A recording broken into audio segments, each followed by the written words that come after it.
Assalamualaikum warahmatullahi wabarakatuh. Perkenalkan, nama saya Aura Rahman Syakila Siagian dengan NPM 2508260046 dan saya akan mempresentasikan mind mapping saya sebagai perbaikan ujian akhir blok di blok Basic System Organ of Special Sense Reproduction and Urinary Tract atau yang disingkat dengan blok BSO2. Baik, saya akan mempresentasikan hasil mind mapping saya yang berjudul Special Sense Organ Indra. Yang pertama, organ mata yang disebut dengan oculus. A. Ada palpebra yang disebut dengan kelopak mata. Palpebra berfungsi melindungi bola mata dari debu, cahaya berlebih, dan cedera, membantu menyebarkan air mata agar kornea tetap lembab. Dan palpebra terdiri atas palpebra superior, palpebra inferior, rima palpebra atau disebut dengan celah mata, dan angulus oculi medialis dan lateralis. Dan yang bagian B ada yang namanya konjungtiva. Konjungtiva yaitu selaput lendir tipis transparan yang melapisi bagian dalam kelopak mata dan permukaan bola mata, berfungsi menjaga kelembapan mata dan melindungi dari infeksi. Konjungtiva terdiri dari konjungtiva tarsalis, konjungtiva bulbi, dan konjungtiva fornix. Yang C, ada yang namanya bulbus oculi atau yang disebut dengan bola mata. Lapisan bola mata terdiri dari kornea, yaitu tempat masuk cahaya pertama dan pembiasa terbesar. Yang kedua, sklera, yaitu melindungi dan mempertahankan bentuk bola mata. Yang ketiga, koroid, yaitu kayak pembuluh darah, memberi nutrisi retina. Keempat, corpus ciliare, yaitu menghasilkan humor aqueous dan mengatur akomodasi lensa. Yang kelima, iris, yaitu mengatur besar kecilnya pupil. Dan yang keenam, retina, yaitu menangkap cahaya lalu mengubahnya menjadi impuls saraf. Dan media refraksinya itu terdiri dari kornea, humor aqueous, lensa, dan humor vitreous, dan berfungsi sebagai membiaskan cahaya hingga fokus tepat di retina. Dan yang D, ada namanya otot penggerak mata. Itu terdiri dari rectus superior, rectus inferior, rectus medialis, rectus lateralis, obliquus superior, dan obliquus inferior. Dan fungsinya itu untuk menggerakkan bola mata ke berbagai arah.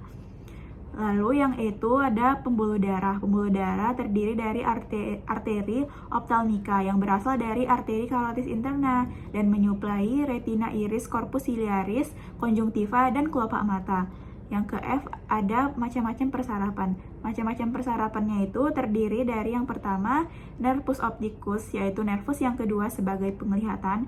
Kedua, nervus oculomotorius, yaitu nervus ketiga sebagian besar gerakan mata. Yang ketiga, nervus trochlearis, yaitu nervus yang keempat sebagai otot obliquus superior. Dan yang keempat ada nervus abducens, yaitu nervus yang keenam sebagai otot rectus lateralis.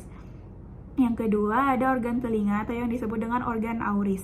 Organ telinga terdiri dari yang pertama itu ada telinga luar atau yang disebut dengan auris externa. Terdiri dari auricula atau daun telinga dan meatus acousticus externus. Fungsinya itu menangkap gelombang suara dan mengarahkan suara menuju membran timpani. Yang ke B itu ada telinga tengah, yaitu yang disebut dengan auris media. Komponennya itu membran timpani, tulang pendengaran, dan tulang pendengaran itu terdiri dari malleus, incus, stapes. Lalu yang ketiga ada tuba auditiva. Dan fungsinya itu untuk mengubah getaran suara menjadi getaran mekanik dan menyamakan tekanan udara telinga dengan tekanan luar. Lalu yang C itu ada telinga dalam atau yang disebut dengan auris interna. Komponennya itu terdiri dari vestibulum, kanalis semicircularis, cochlea, utriculus, dan sacculus. Fungsinya itu, cochlea itu sebagai pendengaran, lalu vestibulum dan kanalis semicircularis itu sebagai keseimbangan tubuh. Yang ke D itu ada pembuluh darah, berasal dari cabang arteri carotis externa dan bermuara ke vena jugularis interna.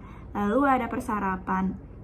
Persarapannya itu terdiri dari nervus vestibulocochlearis sebagai pendengaran dan keseimbangan, lalu nervus facialis, lalu nervus trigeminus, lalu nervus tympanicus. Lalu yang ketiga itu ada organ nasal atau organ hidung.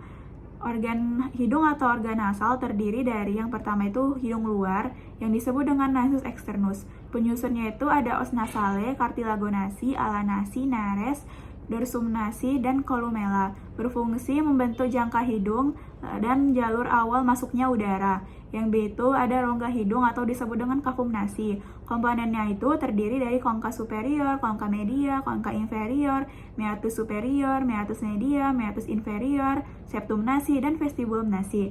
Fungsi-fungsinya itu sebagai penyaring debu, menghangatkan udara, dan melembabkan udara sebelum masuk ke paru-paru. Yang kecil itu ada sinus paranasalis. Jenis-jenisnya itu terdiri dari sinus frontalis, sinus maxillaris, sinus ethmoidalis, dan sinus sphenoidalis. Dan fungsi-fungsinya itu untuk meringankan membara tulang tengkorak, menghasilkan mukus, membantu resonansi suara, serta menghangatkan udara inspirasi. Yang D itu ada pembuluh darah, cabang-cabangnya itu cabang dari arteri karotis interna dan cabang dari arteri karotis eksterna. Dan pesarapannya itu terdiri dari nervus olfactorius, yaitu nervus yang pertama sebagai penghidup, lalu nervus ophthalmicus, yaitu nervus sebagai sensasi bagian luar hidung.